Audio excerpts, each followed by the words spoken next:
ठरलं तर मग या मालिकेच्या येणाऱ्या भागामध्ये आपण पाहणार आहोत की ते नवरात्रीच्या दिवसामध्ये प्रियाची खरी आई समोर आलेली आहे आणि नवरात्रीमध्ये प्रियाच्या आईने एंट्री करत सायलीच्या समोर खूप मोठ्या गोष्टीचा उलगडा केलेला आहे। त्यामुळे आता काय सत्य आलं ते या भागामध्ये पाहू।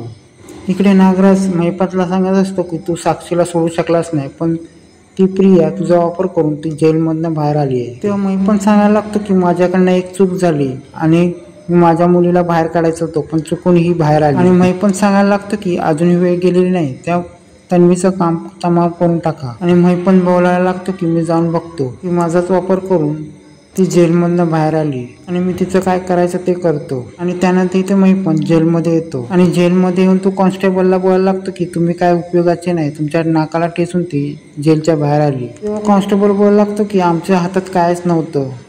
तेव्हा महिपाल बोलायला लागतो तुमच्या हातात काहीच नव्हतं, तुम्ही काय बांगड्या भरून होता, आता मी तुमची वाट कशी लावतो ते बघ। आणि असंच रागवलेला महिपाल साक्षीकडे जातो। साक्षी बोलायला लागते की हे मी काय ऐकते, मी इकडेच अजून पडलेली आहे या जेलमध्ये आणि ही प्रिया बाहेर पडून केव्हा कधी केली काय समजलंच नाही आणि मला समजत नाही का हे काय चाललंय। या प्रियाने तुम्हाला पण सुद्धा मूर्ख बनवलं, तुमच्याच नाकावर ठेचून ही प्रिया बाहेर पडली आहे। आणि महिपाल बोलायला लागतो मी तिला धडा शिकवीन। तर इथे साक्षी बोलायला लागते मला तुम्ही कसाने केव्हा सोडाल। महिपाल बोलायला लागतो काही झालं तरी पण तुला मी ह्या जेलमधनं बाहेर काढल्याशिवाय गप्प बसणार नाही। तेव्हा साक्षी बोलते तुम्ही काय करणार आहे। तर इथे महिपाल बोलायला लागतो की या प्रियाने जो डाव खेळलाय ना तो तिच्याच वर मी उलटा फिरवणार आहे। आणि महिपाल बोलायला लागतो आपण तिला तन्वीची ओळख दिली ना, तीच ओळख आपण तिच्याकडनं काढून घ्यायची आणि तिच्या भूतकाळात जात तिच्या खऱ्या आईबाबांना शोधत सगळं समोर आणायचं। तेव्हा साक्षी बोलते याचा आपल्याला काय फायदा आहे। तेव्हा महिपाल बोलतो तुला काय समजणार नाही, मी असा डाव खेळणार आहे ना आणि या प्रियाला काय झालं तरी पण या धडा शिकवल्याशिवाय गप्प बसायचं नाही। ते महिपाल सांगायला लागतो या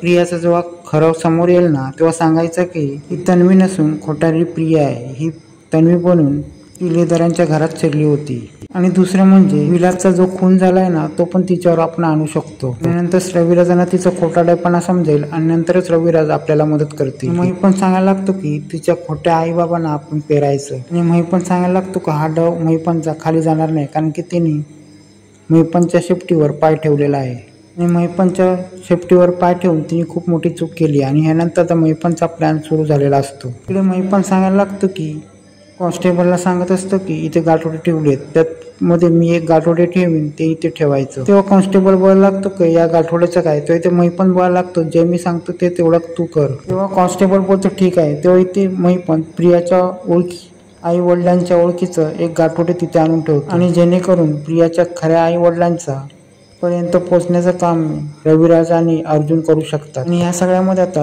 प्रियाचं तर भांडं फुटणार असतं आणि वेगळं पण सत्य समोर येणार असतं आणि महिपाल कॉन्स्टेबलकडे एक गाठोडे देतो। इकडे चैतन्य अर्जुनला सांगितलं असतं की तन्वीच्या वकिलाने तन्वीला जामिनीवर सोडवलेलं आहे।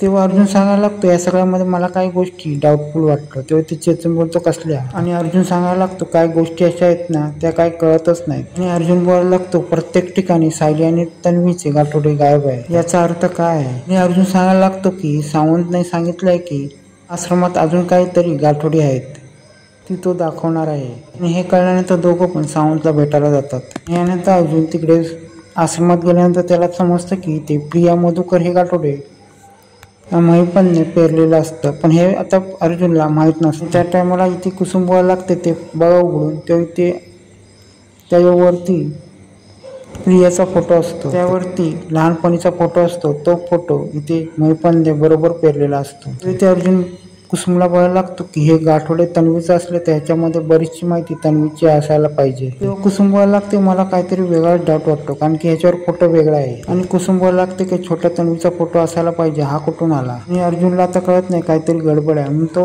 गाठोडे ताब्यात घेतो। हे गाठोडे पाहिल्यानंतर अर्जुन घरी येतो आणि सायलीला सांगतो की मला खूप मोठी माहिती मिळालेली आहे। नंतर अर्जुन बोलायला लागतो की मला आता कळलं की ही प्रिया खूप फ्रॉड होती। तिथे सायली बोलायला लागते काय त्या गाठोडे, तिथे अर्जुन बोलायला लागतं हे प्रिया मधुकरचं गाठोडे बघ। तेव्हा हे गाठोडे पाहिल्यानंतर सायली बोलायला लागते की हा तन्वीचा फोटो नसून हा तर प्रियाचा फोटो आहे। तेव्हा प्रियाचा फोटो पाहिल्यानंतर ते सायली बोलायला लागते जेव्हा ही प्रिया लहानपणी आश्रमात आली होती ना तेव्हा ती अशीच दिसत होती, पण हे सायलीला लहानपणी आपण कसे दिसत होतो तिला आठवत नाही, पण ह्या तन्वीचा फोटो पाहिल्यानंतर तिला सगळं आठवत असतं। आणि सायली बोलायला लागते हा फोटो प्रियाचाच आहे आणि ते अर्जुन बोलायला लागतो काहीतरी गडबड आहे आणि सायली बोलायला लागते की आपण एक काम करायचं. त्या गाठोड्यानुसार जी आई जिवंत आहे आणि हिचे वडील हे क्रिमिनल केसमध्ये वारलेले आहेत आणि तिची आई जिवंत असेल तर तू तिच्या आईला भेट आणि ही सगळी माहिती घेऊन टाक. त्यानंतर ही गोष्ट अर्जुन प्रतिमाला सांगतो आणि बोलत असतो की सायलीचा भूतकाळ शोधत असताना मला अर्जुन बोलायला लागतो ह्या गोष्टी माझ्या समोर आल्या आहेत आणि ती प्रतिमा बोलायला लागते या सगळ्यामध्ये आता सायलीला न्याय भेटला पाहिजे. आणि अर्जुन बोलायला लागतो की या सगळ्यामध्ये जी प्रतिमा बोलते ना त्याचा विचार मी पण केला नव्हता. आणि अर्जुन बोलायला लागतो की प्रिया ज्याची ओळख चोरून इकडे आलेली असेल ना आणि ते नवरात्रीच्या दिवशी सायली प्रियाच्या खऱ्या आईला भेटते आणि सायली बोलायला लागते तुम्ही प्रियाची आई आहात ना. तेव्हा ती बोलायला लागते की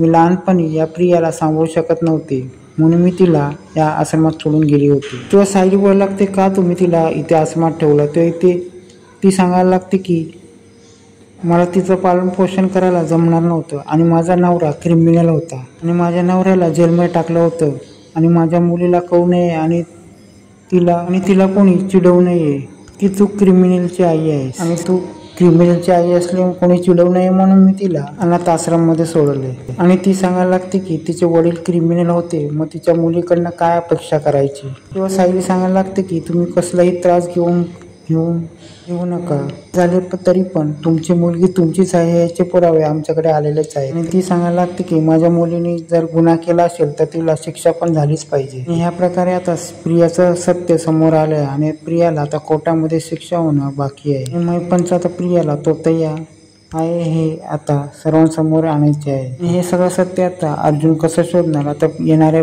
पुढच्या भागातच कळणार आहे.